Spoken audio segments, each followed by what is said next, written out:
Meet Even, a beetle who's quite the character. He's got more stamps on his passport than your globe-trotting ant, and may just be the only bug with a miniature suitcase full of souvenirs. Even's not just another face in the crowd of backyard dwellers, no, he's more of a backyard Indiana Jones, if you will.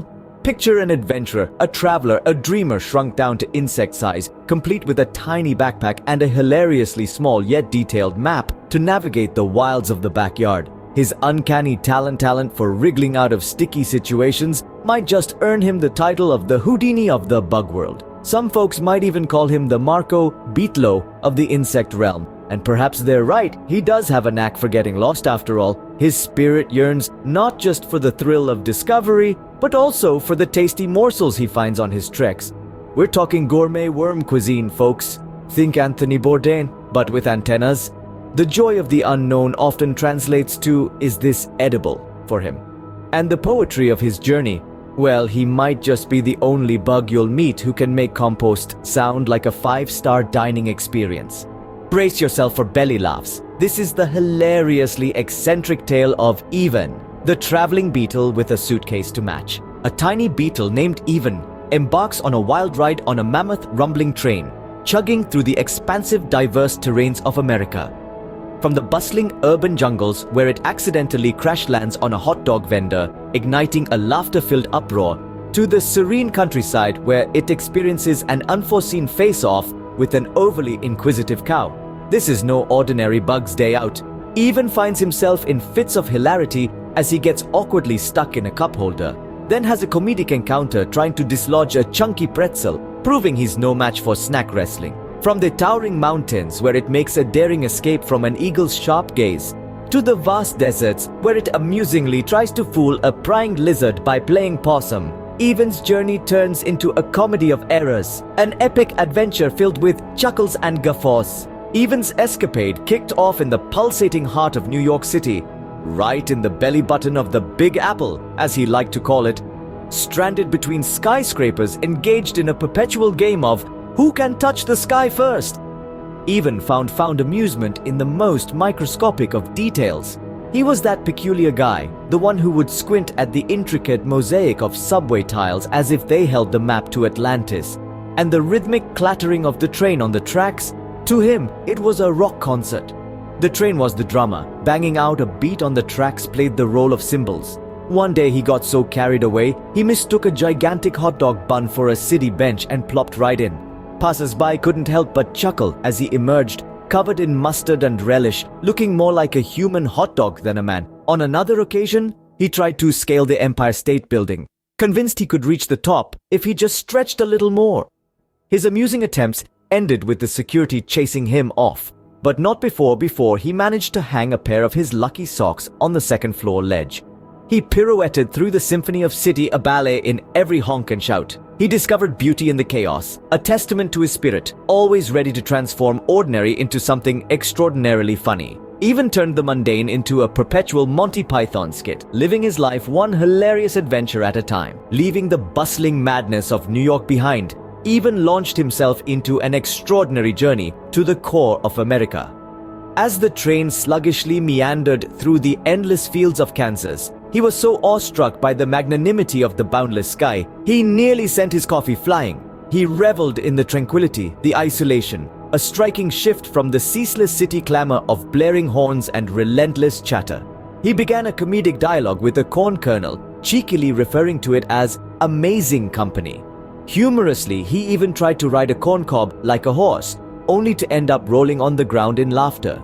Even swapped absurd stories with a wheat stalk, chuckling about how it went against the grain of conventional wisdom. He found himself entangled in a wayward tumbleweed in a clumsy attempt to wrestle it, all the while offering his best wrestling commentary with a goofy grin on his face. Even's journey was certainly filled with laughter, making his voyage through the heartland of America a truly humorous adventure. Next stop on our journey, the hilarity-infused Rocky Mountains.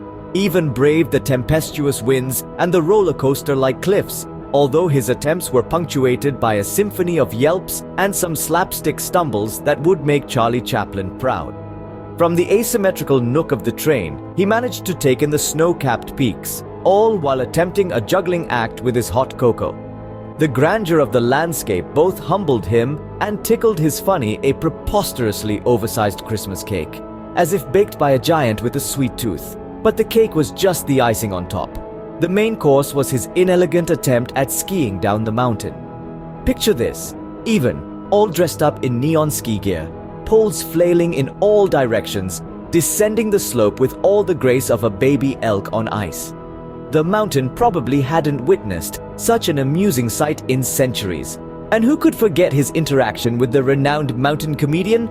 A very opinionated mountain goat named Billy? The goat had a bone to pick with the quality of alpine grass, with zingers such as, "This grass is so tough, I feel like I'm chewing on grandma's knitted sweater." Billy's unique sense of humor arguably topped Even's side-splitting skiing adventure. The Rocky Mountains, where snowflakes cling, pine needles breakdance, and mountain goats crack jokes about the local vegetation. The grand finale of Even's adventure found him docking on the sun-soaked, UV-crisped beaches of California. The laid-back lullaby of the waves flirting with the shoreline, the tender granules of sand offering daily spa-like foot treatment, and the cool ocean breeze acting like nature's complementary air conditioning gave Even an instant sense of home. He amusingly grappled with the seashell, mistaking it for the elusive beach frisbee, landing face first into the sand. His laughter echoed across the beach, transforming the serene landscape into a comedy club. He spun tall tales of sea conquest with a nosy palm leaf as his audience, which seemed to rustle in contagious laughter. Then, in a comical twist of events, he tried to surf on a seashell only to be toppled over by a cheeky wave.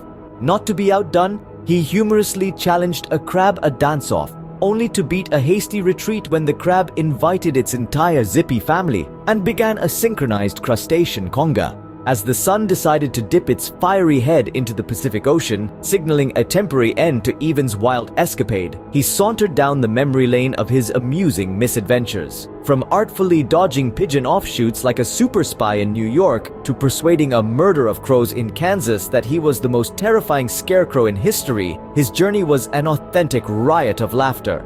He had transitioned from initiating snowball fights with mountain goats in the Rockies, who had an unnervingly accurate aim, to a rather embarrassing salsa dance-off with a Californian crab with dance moves that put his to shame.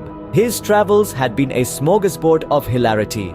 Joining him on this journey were two creatures of extraordinary character, a gossip-loving raccoon and an intellectual squirrel with illusions of being the next Socrates.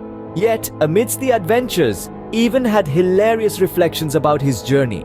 The realization struck him that he had been traversing the entire time with the map held upside down, and he had been hilariously misinterpreting the train schedule, wondering why he always seemed to miss his connections.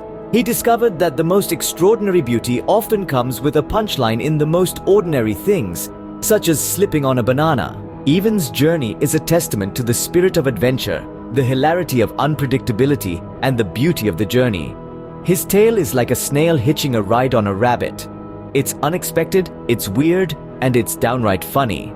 The world is chock full of wonders, if only we have the eyes to see them, or the sense of humor to laugh at them.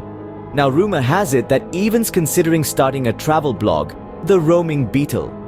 He's been thinking about it. After all, his trip across America was so full of laughs, it'd be a crime not to share. And you know what they say? Once the travel bug bites, there is no known cure. And I know that Even is already planning his next big adventure. He's got his little beetle eyes set on the moon. Just imagine, a beetle hopping around in a tiny little spacesuit, exploring lunar craters. Now, that's a sight to see. So the next time you see a little beetle scurrying across your path, remember Even, the traveling beetle, and his hilarious jaunt across America. Who knows? Maybe he's just running late for a keynote speech about his lunar adventure at a Beetle Tech conference. Or maybe he's off on a late-night date with a ladybug in